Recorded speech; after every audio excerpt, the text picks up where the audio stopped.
चलिए निकालिए भैया। हम लोग पढ़ेंगे आज क्या, पेल्टियर इफेक्ट। पेल्टियर, ध्यान से सुनिएगा, खत्म कर देते हैं आज। कल हम लोग पढ़ रहे थे कौन इफेक्ट, सीबेक इफेक्ट। कल हम लोग क्या पढ़ रहे थे, सीबेक इफेक्ट। सीबेक इफेक्ट में आपको यह बताया गया कि दो मेटालिक वायर है, दो मेटालिक वायर ए और वायर बी। बाद में चलकर इसे कॉपर और आयरन बोला गया था और इसको बोला गया जंक्शन। जब दोनों जंक्शन को हम लोग अलग अलग टेम्परेचर पर रखे थे, एक को ज़्यादा और एक को ज़्यादा वाला का बोला गया और कम वाला को, तब बताया गया कि इसमें करंट चलना शुरू हो गया। क्या चलना शुरू हो गया, करंट। जब दो मेटालिक वायर को इंड टू इंड जोड़ दिया गया था और दोनों के जंक्शन को अलग अलग टेम्परेचर पर मेंटेन कराया गया, इसमें करंट का प्रवाह होना शुरू हो गया। जब इसमें करंट पर बहना शुरू हुआ तो हम लोगों ने यह समझा कि इसके अंदर में जरूर वोल्टेज बना होगा और उस वोल्टेज का हमने नाम लिया ए बी बराबर A B theta plus half B A B theta का स्क्वायर। जहाँ पर ही बताया गया कि दोनों कांस्टेंट चीज है और theta temperature difference between hot junction है कोल्ड जंक्शन, सही कि नहीं। उसमें भी हमने इसे कॉपर का नाम दिया और इसको आयरन। तो बताया था ट्रिक इस तरह से याद रख लेना, हॉट कॉफी तो करंट का प्रवाह हॉट जंक्शन पर कॉपर से आयरन की तरफ होगा, तो कोल्ड जंक्शन पर आयरन से कॉपर की तरफ होगा। तो हम बताए थे कि एक सीरीज आता है जिसको थर्मो इलेक्ट्रिक सीरीज कहते हैं। उस सीरीज में पहले आयरन लिखा होता है और फिर बाद में कॉपर। तो हम समझ जाते हैं कि ठंडा वाला पर आयरन से कॉपर की तरफ करंट मतलब जाएगा। जो सीरीज में पहले आते हैं उसमें से जो सीरीज में बाद आते हैं उस तरफ करंट जाता है। ऐसा कहाँ होता है, कोल्ड जंक्शन। और हमने इसको याद करने के लिए इधर से याद कर ली, सही कि नहीं। जब भी कभी लिखना है सीबेक इफेक्ट एग्जाम्पल जरूर दीजिएगा। फिर इसके बाद हम लोग बात की थी न्यूट्रल टेम्परेचर और इन्वर्सन टेम्परेचर। कि न्यूट्रल टेम्परेचर हॉट जंक्शन का वह टेम्परेचर है जब इस वोल्टेज का मान मैक्सिमम हो और न्यूट्रल टेम्परेचर का मान आया था -AAB बटा P, आया कि नहीं। फिर हमने निकाला था इन्वर्सन टेम्परेचर -2AAB बटा P, सही कि नहीं, क्योंकि हमारा इन्वर्सन टेम्परेचर। और लास्ट में आंसर लिखा है कि theta n is equal to theta I plus theta C अब I, सही कि नहीं। अभी हम पढ़ने जा रहे हैं पेल्टियर प्रभाव। क्या पढ़ने जा रहे हैं, पेल्टियर प्रभाव, Peltier effect. Peltier effect Seebeck effect का उल्टा है। अभी हमने देखा था कि जब दो मेटालिक वायर को इंड टू इंड जोड़ दिया गया था और एक जंक्शन को गर्म और एक जंक्शन को इसमें करंट चलना शुरू हो गया। अब कहता है कि नहीं, दो मेटालिक वायर लीजिए, दो मेटालिक वायर लीजिए और इसमें करंट फ्लो करवाइए। जंक्शन को गर्म ठंडा मत करवाइए, इसमें बैटरी जोड़ करके करंट डालिए। जब इसमें बैटरी जोड़ करके आप इसमें करंट डालिएगा तो एक जंक्शन गर्म हो जाएगा ऑटोमेटिक और एक जंक्शन ठंडा हो जाएगा। उल्टा हो लेकिन है, उसमें था कि एक जंक्शन को गर्म कीजिए, आएगो को करंट चलना शुरू होगा। उसमें करंट दीजिए पहले, इसमें करंट फ्लो करवाइए तो अपने ऑटोमेटिक एक जंक्शन गर्म आएगा। अगर इस कहानी में अगर आप बैटरी का डायरेक्शन चेंज कर देते हैं, इस तरीका से कर दीजिएगा तो हॉट वाला कोल्ड और कोल्ड वाला हॉट हो जाएगा, उल्टा हो जाएगा।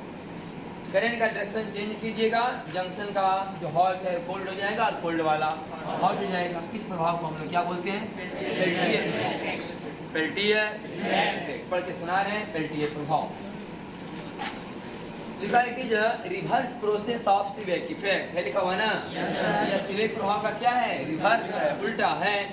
When two metallic wire are joined end to end and electric current flow through it, जब दो मेटालिक वायर को इंड टू इंड जोड़ लिया जाता है और इसमें विद्युत धारा प्रवाहित की जाती है, then one junction becomes hot and other is cold।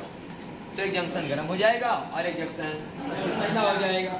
If direction of current is reverse, अगर करंट की दिशा को पलट दिया जाए, बदल दिया जाए, then hot junction becomes cool down and cool junction becomes hot। तो गर्म वाला ठंडा और ठंडा वाला, ये दोनों फिगर आप नीचे बना लीजिए पेल्टियर प्रभाव के नीचे।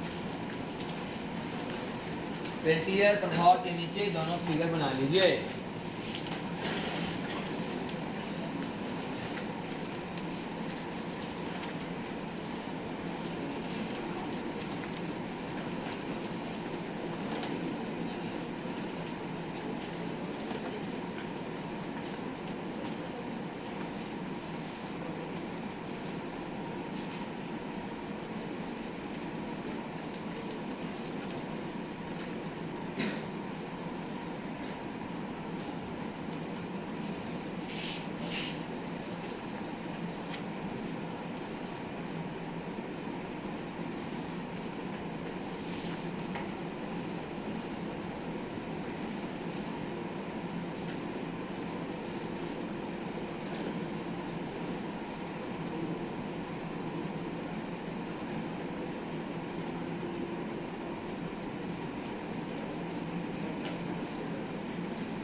लिख लिए।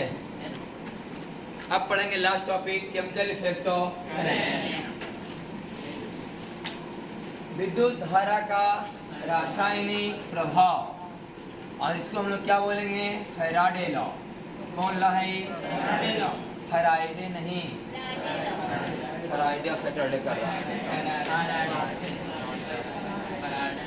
सुनिए फैराडे लॉ क्या है, ध्यान सुनो सब भैया जी, इधर सुनिए।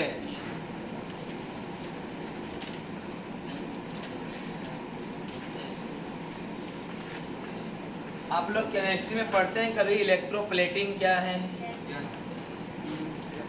विद्युत लेपन, इलेक्ट्रोप्लेटिंग, विद्युत लेपन क्या है बताओ?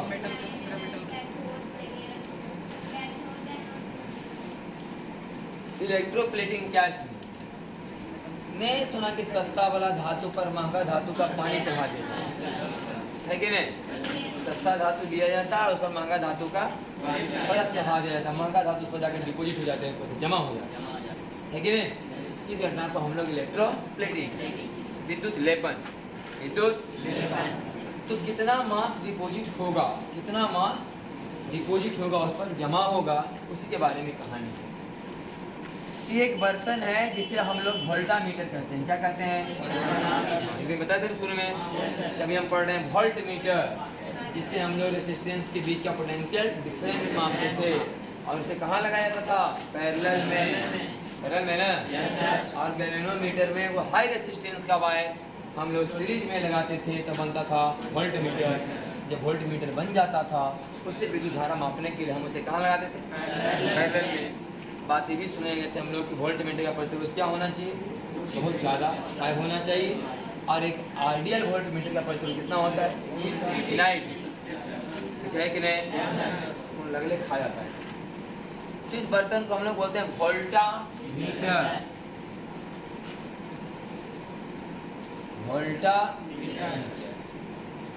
इसमें क्या होते हैं? दो इलेक्ट्रोड कितने तरह के? कैथोड और एनोड। किसे बोलते हैं? जो हमेशा किससे जुड़ा होता है? उसे क्या बोला जाता है? एनोड। आज जो नेगेटिव से जुड़ा होता है उसे माइनस, और ये क्या हुआ हमारा? एनोड। ये हो गया हमारा एनोड, ये हो गया हमारा कैथोड। एनोड और कैथोड। इसके अंदर में क्या डाला हुआ है? केमिकल, जिसे बोलते हैं इलेक्ट्रोलाइट्स। इसके अंदर क्या बोला जाता है? इलेक्ट्रोलाइट्स। विद्युत अपघट्य पदार्थ, विद्युत अपघट्य पदार्थ। जब इस बैटरी से इसको जोड़ते हैं तो करंट तो चलता होगा ना, प्लस से माइनस, प्लस से माइनस। तो ये तो डायरेक्ट कनेक्शन ही नहीं जुड़ा हुआ। अगर तार होता तो बोलते कि इलेक्ट्रॉन दौड़ रहे हैं। अगर तार डायरेक्ट जुड़ा होता, बैटरी से दोनों तार जुड़ा होता, तो क्या बोलते कि इलेक्ट्रॉन दौड़ रहे हैं। लेकिन आपने बेसिक में करंट में पढ़ा था कि इलेक्ट्रोलाइट में क्या होते हैं? आयन पढ़ा था जब पढ़ाए the charge carriers. Charge conductor में कौन होते हैं? Charge carriers, free electron. Conductor में कौन होते हैं? चालक पदार्थ में स्वतंत्र इलेक्ट्रॉन होते हैं, वही जब चलते हैं तो करंट का प्रभाव होता है। और उसके बाद पढ़ते हैं सेमी कंडक्टर में इलेक्ट्रॉन और होल के बारे में थोड़ा बहुत ऐसे बताए थे, ज़्यादा पढ़ाया जाएगा जब पढ़ेंगे सेमी कंडक्टर, तो होल के बारे में दिया जाएगा। तो इलेक्ट्रॉन और होल होते हैं उसमें। और इलेक्ट्रोलाइट में क्या होते हैं? आयन। क्या होते हैं? आयन। हाँ, तो इसके अंदर में आयन्स होते हैं, प्लस और माइनस। तो प्लस कहाँ जमा होंगे? माइनस पर। और माइनस कहाँ जमा होंगे? तो जो प्लस पर जमा होता है उसे एनायन कहते हैं, जो एनोड पर जमा होते हैं उसे एनायन कहते हैं। मतलब निगेटिव चार्ज को क्या बोला जाएगा? एनायन। क्योंकि निगेटिव चार्ज कहाँ जमा होंगे? प्लस। तो जो प्लस पर जमा होते हैं उसे एनायन का माने, जो एनोड पर जमा होते हैं वह एनायन होते हैं, और जो कैथोड पर जमा होते हैं उसे आयन। है कि नहीं? तो ये जो एनायन यहाँ जा रहा है, चाहे केटायन जो यहाँ जाके जमा हो रहा है, ये कितना जमा होगा, यह समानुपाती होता है चार्ज का। किसका होता है? चार्ज का। ये फैराडे का पहला नियम है। फैराडे का पहला नियम है कि जितना चार्ज यहाँ से फ्लो होता होगा उतना ज्यादा मास इस पर जमा होगा। बात समझ आया कि नहीं? ध्यान सुनिए कहानी एकदम।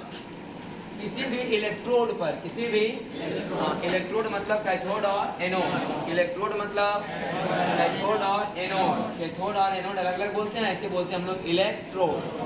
तो पॉजिटिव इलेक्ट्रोड पर कौन जमा हो रहे हैं? हाँ, पॉजिटिव इलेक्ट्रोड को हम लोग एनोड बोलते हैं और नेगेटिव इलेक्ट्रोड को हम लोग कैथोड बोलते हैं।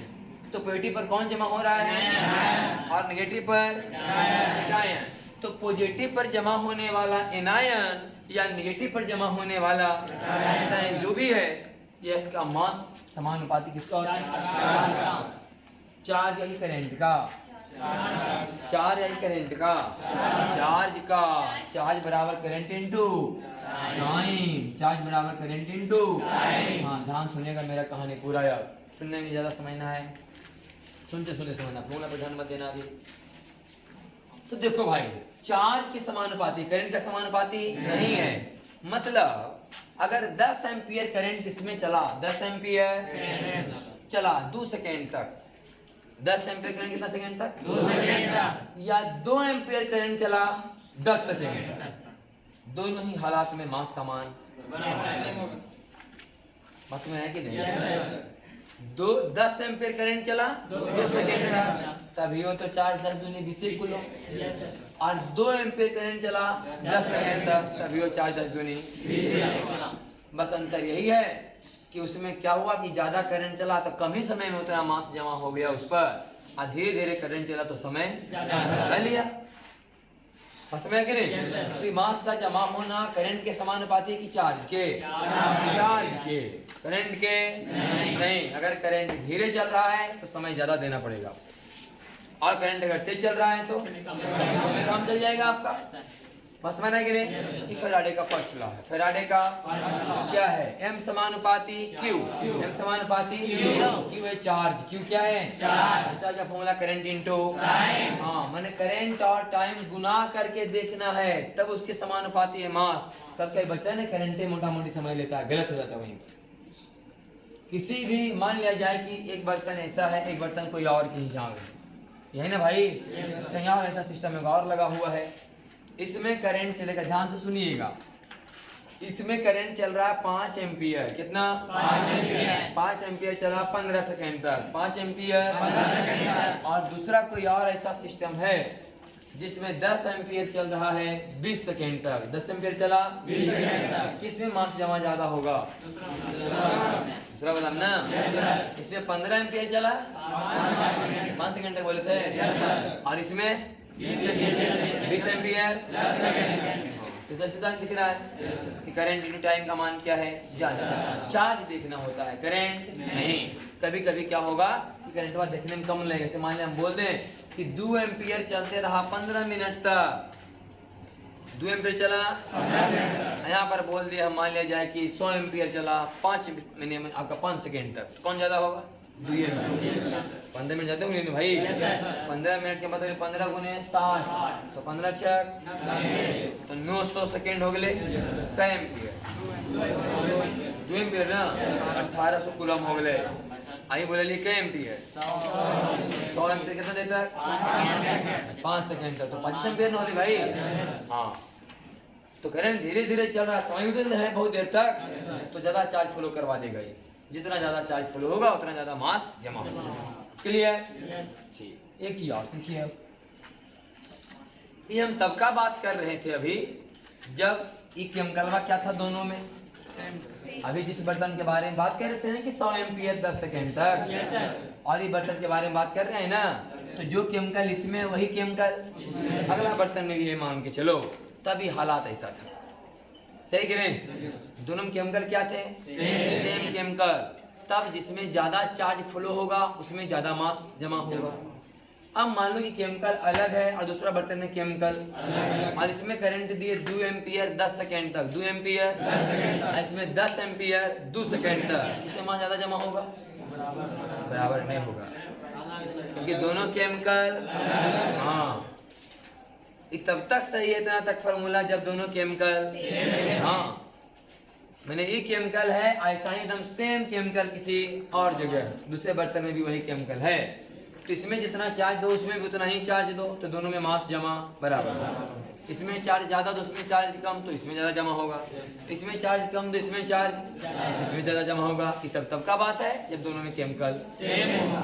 लेकिन अगर दोनों में केमिकल क्या हो अलग अलग, तो चार्ज समान देने के बावजूद भी मास समान नहीं होगा, क्योंकि हर एक केमिकल का अपना अपना अलग कहानी है, जिसे हम लोग जेड बोलते हैं। क्या बोलते हैं? जेड एक कांस्टेंट है। जेड क्या है? कांस्टेंट, जो हर एक केमिकल का अपना अलग अलग होता है। समझ गए नहीं?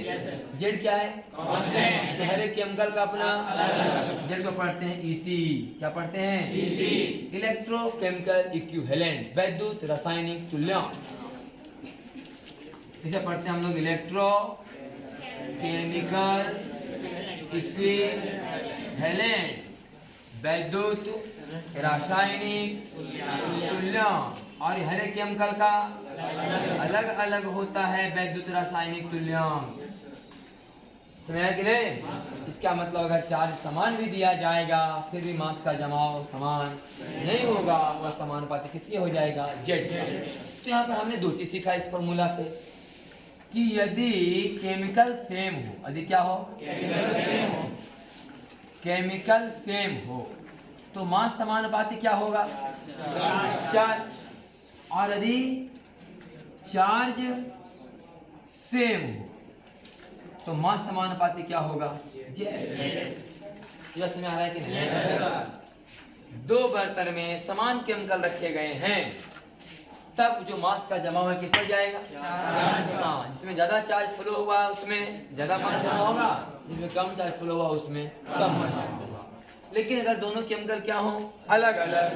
दोनों केमिकल क्या हो? अलग अलग हो, तब का बात है कि अगर मैंने दोनों में क्या दिया जाए? चार्ज सेम भी दिया जाए तो भी मास अलग अलग होगा। और किसके समानुपाती होगा? जेड का। जेड को क्या बोलते हैं? इलेक्ट्रोकेमिकल इक्विवेलेंट, वैद्युत रासायनिक तुल्यांक। और हर एक केमिकल का अपना ही अलग अलग वैल्यू होता है। मतलब यहाँ पर हम लोग सीखेंगे कि M1 बटा M2 बराबर Q1 बटा Q2, और यहाँ से हमने सीखा कि M1 बटा M2 बराबर Z1 बटा Z2। समझ आ रहा है कि नहीं? और मान लिया जाए कि दोनों केमिकल वो अलग है और दोनों में चार्ज भी तब हम ZQ के समानुपाती दोनों पर रह जाएगा यार। समझ है कि नहीं? अगर केमिकल भी क्या हो और चार्ज भी, तब आना पड़ेगा M बराबर ZQ। M बराबर तो M1 बटा M2 बराबर Z1 Q1 बटा Z2 Q। सही कि नहीं? केमिकल भी क्या हो? केमिकल भी अलग हो और चार्ज भी अलग हो। अलग केमिकल भी अलग और चार्ज भी अलग अलग जाए तब M1 बटा M2 बराबर क्या होगा? Z1 Q1 बटा Z2 Q2। समझ आ रहा है कि नहीं? Z1 Q1 बटा हाँ, तब मास निकालने के लिए दोनों गुना करना पड़ेगा क्योंकि मास बराबर होगा ZQ। होगा कि नहीं? मास बराबर क्या होगा? ZQ। तो तीनों बात समझ में आया कि नहीं? अगर केमिकल सेम रहेगा तो जेड तो कट गया, जेड दोनों का क्या हो गया? सेम ही है। M1 बटा M2 बराबर यही से समझ लो ना भाई, अगर केमिकल सेम है तो दोनों का जेड क्या होगा? तो जेड से जेड M1 बटा M2 बराबर Q1 बटा Q2। अगर चार्ज सेम रहेगा तो चार्ज कट जाएगा, अब बचेगा M1 बटा M2 बराबर Z1 बटा। Clear? Faraday first law, Faraday first law. अब आइए फैराडे सेकेंड लॉ। ध्यान सुनिए सब, लिखिएगा नहीं कोई भी। अब बात करेंगे हम लोग फैराडे सेकेंड लॉ। ध्यान से सुने, फैराडे सेकेंड लॉ कहता है, कौन वाला लॉ? ये कौन लॉ था? फर्स्ट लॉ था। सेकेंड लॉ कहता है कि अगर दो केमिकल अलग अलग हों, सेकेंड लॉ क्या बोलता है? अगर जो केमिकल उसमें डाला हो क्या हो, अलग अलग। तो फर्स्ट लॉ कहता है केमिकल अलग अलग होगा तो यह M1 बट्टा M2 बराबर Z1 बट्टा Z2। हाँ, यदि चार्ज सेम हो और केमिकल M1 बट्टा M2 बराबर Z1 बट्टा Z2। सेकेंड लॉ कहता है कि अगर केमिकल अलग अलग है, एक इस बर्तन में अलग और उस बर्तन में अलग, और दोनों में चार्ज क्या दिया जाए, सेम। केमिकल अलग अलग हो और चार्ज सेम दिया जाए, दोनों में चार्ज क्या दिया जाए, तब जो मास होते हैं वह समानुपाती होते हैं इक्विवेलेंट वेट का। किसका?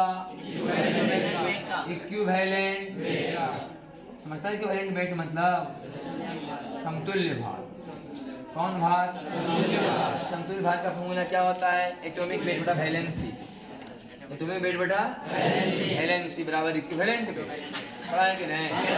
एटॉमिक वेट बटा वैलेंसी बराबर इक्विवेलेंट वेट। तो ये बात बताया गया। दूसरा लॉ कहता है कि अगर इसमें अलग केमिकल है, दूसरा में अलग केमिकल, लेकिन चार्ज दोनों में, तब कुछ मत निकालो M1 बटा M2। M1 बटा M2 बराबर ही केमिकल का इक्विवेलेंट बटा वो केमिकल का इक्विवेलेंट वेट। इक्विवेलेंट वेट बराबर एटॉमिक वेट बटा वैलेंसी। इसे हमको निकालना है H2SO4 का इक्विवेलेंट वेट कितना भागा पड़ेगा। H2SO4 का हमें इक्विवेलेंट वेट निकालना है। H2SO4 के मतलब एटॉमिक वेट में या मॉलिक्यूलर वेट में कितना भागा पड़ेगा? 2 का, क्योंकि H plus plus SO4 minus. सही कि नहीं? CuCl2 में 2, CuCl2 में AgNO3 में AgNO3 में 3 से 1 से ना, AgNO3 में हाँ, सही कि नहीं? तो इसे निकाला जाता है इक्विवेलेंट वेट, एटॉमिक वेट बटा वैलेंसी। क्लियर हो गया बात ही? सेकेंड लगा करता है कि अगर दो अलग अलग केमिकल हो और दोनों में चार्ज क्या दिया जाए, सेम। हाँ, दो अलग अलग बर्तन में दो अलग अलग केमिकल हो और दोनों में चार्ज सेम फ्लो कराया जा रहा है, तो मास समानुपाती किसका होता है? इसका मतलब M1 बटा M2 बराबर E1 बटा E2। E1 बटा E1 E2 क्या है? Equivalent weight. Equivalent weight. और Z क्या है? Electrochemical equivalent. इसको बोलते हैं तुल्यांक भार, समतुल्य भार या तुल्यांक भार ही बोलते हैं। क्या बोलते हैं इसको? समतुल्य भार। यह वैद्युत रासायनिक तुल्यांक, इलेक्ट्रोकेमिकल इक्विवेलेंट, आया इक्विवेलेंट वेट। Equivalent weight. अब आपको समीकरण 1 और समीकरण 2 से पता चलता होगा कि साला इसमें कहा था कि M1 बट्टा M2 बराबर Z1 बट्टा Z2। आई कहता है कि M1 बट्टा M2 बराबर, ओ इसका मतलब फैराडे के दोनों नियम को अगर मिला दिया तो क्या लिख सकते हैं हम लोग कि Z1 बटा Z2 बराबर E1 बटा E2। अरे बोल भाई, लिख सकते हैं कि नहीं? Z1 बटा Z2 बराबर E1 बटा E2, सही कि नहीं? M1 बटा M2 बराबर Z1 बटा Z2 और M1 बटा M2 बराबर E1 बटा E2। Z1 बटा Z2 बराबर E1 बटा E2। मतलब जिस केमिकल का इक्विवेलेंट वेट ज्यादा होता होगा उसका इलेक्ट्रोकेमिकल इक्विवेलेंट भी ज्यादा होगा। जिस केमिकल का इक्विवेलेंट वेट ज्यादा होता है उसका इलेक्ट्रोकेमिकल इक्विवेलेंट का मान भी ज्यादा। तो क्या इसको ऐसे लिख सकते हैं कि E1 बटा Z1 बराबर E2 बटा Z2? अरे बोल, ध्यान से सुनना यहाँ पर बात। E1 E2 क्या है? एक तरह का वेट है। E1 E2 क्या है भाई? वेट मतलब मास। केमिस्ट्री में वेट का मतलब मास, mg है ना? पढ़ते हैं वेट, लिखाता है क्या? मास। मास लिखा है ना भाई? हाइड्रोजन का एटॉमिक वेट बोलते हैं भले, लेकिन फिर इस वन ईयर वेट नहीं। फिर वेट का मतलब mg है कि नहीं? यहाँ वेट का मतलब मास। समझना है एक तरह से मास हो गए, आई हो गए जेड। अच्छा नहीं लग रहा है कि मास बटा जेड बराबर चार्ज?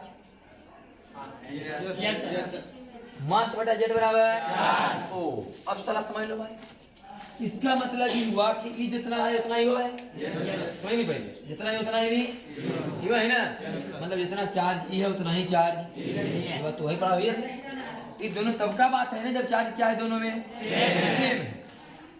ये तभी का बात हो रहा है ना जब दोनों में चार्ज क्या फ्लो कराया गया सेम। आज देखो ये एक तरह का मास, अरे इक्विवेलेंट वेट एक तरह का मास है ना भाई, कभी तो कुछ ग्राम में आएगा, उसका मात्रा क्या होगा, ग्राम में होगा। तो ये हो गया एक तरह का मास, ये हो गया जेड। तो मास बटा जेड बराबर है कि नहीं? इसका मतलब ये कोई एक फिक्स चार्ज है, ये क्या है, कोई एक फिक्स चार्ज, ये कोई एक फिक्स चार्ज, ध्यान समझना। तो अगर एक फिक्स चार्ज है तो इतना जो भी चार्ज का मान आएगा इससे, वो जो चार्ज है उसको हम लोग क्या नाम देते हैं, एफ। क्या नाम देते हैं इसको, एफ बोलते हैं इसको। ध्यान समझना यहाँ पर बात। ई इक्विवेलेंट वेट क्या एक तरह का मास, और क्या है हमारा जेड। तो ई बटा जेड कोई चार्ज होगा, अभी हटाओ, E1 बटा Z1 बराबर कोई एक चार्ज, I2 बटा Z2 बराबर कोई एक चार्ज, समझना है। तो इसका मतलब ये हुआ कि इसका जो भी चार्ज का मान ही आने वाला है, उतना चार्ज अगर फ्लो करेगा तो कितना मास जमा होगा, बोले इक्विवेलेंट वेट के बराबर। क्योंकि अभी मास का काम कौन कर रहा है, अभी मास का कौन काम कर रहा है, बुझा रहा है कि नहीं? ये एक तरह का मास है ना भाई। इक्विवेलेंट वेट का मतलब कोई तो ग्राम में आंसर आएगा, है कि नहीं? इक्विवेलेंट में क्या है, ग्राम में आंसर आएगा। मैंने इतना ग्राम अगर मास जमा करवाना है तो कितना चार्ज देना चाहिए, बोले इतना बटे इतना, बुझा रहा है कि नहीं? तो E1 बटा Z1 और बराबर E2 बटा हम लोगों ने क्या नाम दिया है, क्या नाम दिया, एफ को बोला जाता है फैराडे नंबर। फैराडे नंबर मतलब 96,500, शुरू में पढ़ा होगा। क्या इसका सबसे बड़ा मात्रा है फैराडे, 96,500 कूलम। कैसे आता था, गुना एक मोल इलेक्ट्रॉन, एक मोल। समझिए यहाँ पर एक फार्मूला से पूरा सवाल सॉल्व हो जाएगा। एक मोल इलेक्ट्रॉन, कितना इलेक्ट्रॉन, एक मोल इलेक्ट्रॉन। ध्यान सुनिएगा, इलेक्ट्रॉन चलता है -2। अगर एक मोल इलेक्ट्रॉन यहाँ से निकल के अगर यहाँ ट्रांसफर हो गए तो जो मास इस पर जमा हो रहा है कितना होगा, बोले निकलवा के इक्विवेलेंट वेट के बराबर। इसे फार्मूला से पूरा चैप्टर सॉल्व किया जा सकता है। तो इसी का पढ़ाई आई है, एक फार्मूला लगाइए, बाकी चुकी के नियम से चलते रहो, है कि नहीं? पहला बात यह, जब एक मोल इलेक्ट्रॉन माने 96,500, एक मोल इलेक्ट्रॉन जब गुजर जाएगा 96,500 कूलम, समझना क्या वेस बह गया। एक मोल समझ आता है ना, 6.023 गुना 10 के पावर, गुना 1.6 गुने 10 के पावर माइनस। इतना कूलम चार्ज अगर प्रवाहित हो गया इसके नेगेटिव से पॉजिटिव की तरफ, तो समझ जाना कि इस केमिकल के इक्विवेलेंट वेट जितना है उतना मास यहाँ पर जमा होगा। एक लाइन में सर कि 96,500 कूलम चार्ज अगर फ्लो हो जाता है तो इक्विवेलेंट वेट के बराबर मास जमा होता है। बाकी निकालते रहो। मान लो कोई बोला कि 2 एम्पियर करंट चला 10 सेकंड तक, हम समझ गए कितना चार्ज किया, 20 कूलम। तो निकालो भाई, 96,500 कूलम में एक इक्विवेलेंट जाते हैं, तो एक कूलम में इक्विवेलेंट वेट बटा 96,500, तो 20 कूलम में इक्विवेलेंट वेट बटा 96,500 गुने 20, आंसर डायरेक्ट। बस में है कि नहीं? बात याद रखना कि किसी भी इस तरह के प्रोसेस में अगर एक मोल इलेक्ट्रॉन का मतलब 96,500 कूलम, इसको बोलते हैं फैराडे नंबर। फैराडे कोई भी केमिकल में, इस केमिकल में अगर 96,500 कूलम इधर से इधर हो गया तो इसके इक्विवेलेंट वेट के बराबर जमा हो जाएगा। तो यह केमिकल में अगर 96,500 कूलम हो तो उसके इक्विवेलेंट वेट के बराबर जमा हो जाएगा। मतलब 96,500 कूलम चार्ज प्रवाहित कर देने से उसके इक्विवेलेंट वेट के बराबर मास जमा हो जाएगा। इसे बोलते हैं फैराडे नंबर। समझ आया कि नहीं? इतना केमिकल इफेक्ट ऑफ सुना देते एक बार। फैराडे फर्स्ट लॉ, फैराडे बाकी तो फिगर वही सब है। According to this law mass liberated, liberated माने जमा होना, mass liberated from anode and नहीं, मास लिबरेटेड फ्रॉम एनोड मतलब एनोड से जो मास मुक्त हो रहे हैं एंड एब्जॉर्ब ऑन कैथोड, और जो कैथोड पर जमा हो रहे हैं, is directly proportional to amount of charge flow through electrolyte. माने इस विद्युत अपघटित पदार्थ से होकर के जितना आवेश ज्यादा गुजरेगा उतना ज्यादा मास जमा होगा कैथोड पर। लिखल ना, एनोड से मुक्त होने वाले और कैथोड पर जाकर जमा होने वाले द्रव्यमान इस इलेक्ट्रोलाइट से होकर गुजरने वाले आवेश के समानुपाती लिखल होगा।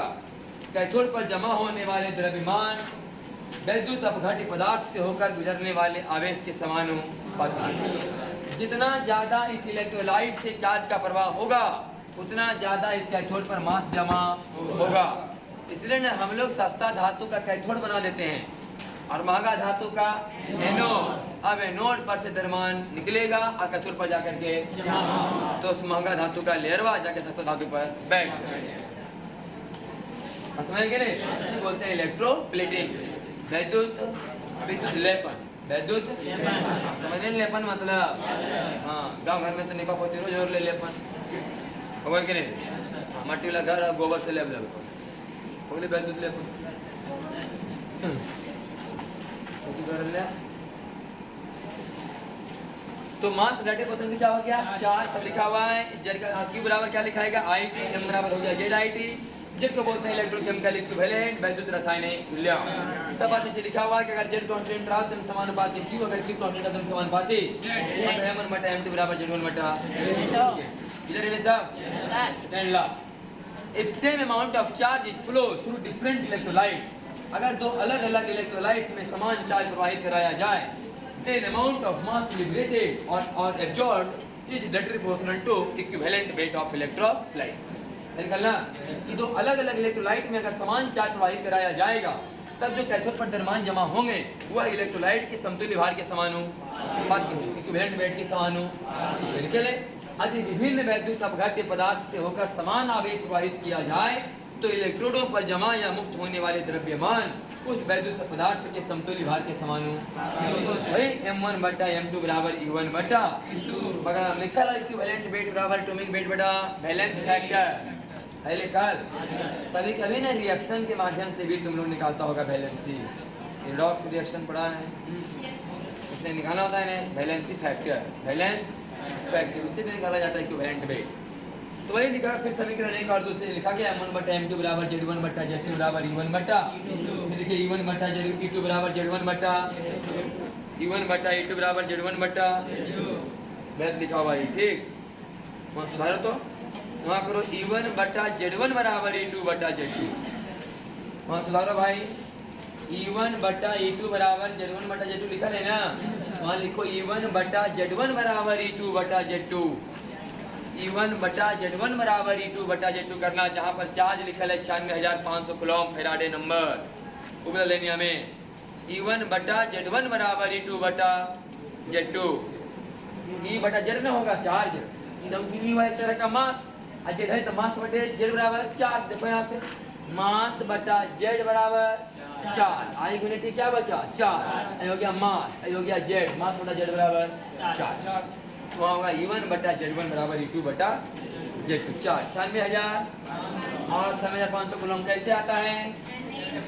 Na इंटू ये क्या बोलते हैं F फैराडे, पीछे लिखा फैराडे नंबर कैसे आता है? जो Na गुना E, Na क्या हुआ? Avogadro number. Na क्या हुआ? आई हुआ इलेक्ट्रॉन का। चलिए यहाँ पर लिख लो 1 मोल इलेक्ट्रॉन, लिखो 1 मोल इलेक्ट्रॉन। Na के नीचे लिख लो 1 मोल इलेक्ट्रॉन। 1 मोल इलेक्ट्रॉन को बोलते हैं फैराडे नंबर। 1 मोल इलेक्ट्रॉन कैसे कर रहे हैं ना भैया? सुनो पहले गुना कर दो थोड़ा सा। 1 मोल इलेक्ट्रॉन लिख के नीचे गुना कर लो 6.023 गुने 10 के पावर 23 और गुने 0.6 गुने 10 के पावर -19 और नीचे लिख देना लगभग 96,500 कूलम। नीचे लिख देना लगभग 96,500 कूलम। इसको बोलते हैं फैराडे नंबर। ये आवेश का सबसे बड़ा मात्रक है, पीछे पढ़ा था ना फैराडे नंबर। 1 मोल इलेक्ट्रॉन के आवेश को फैराडे नंबर कहते हैं 96,500 कूलम।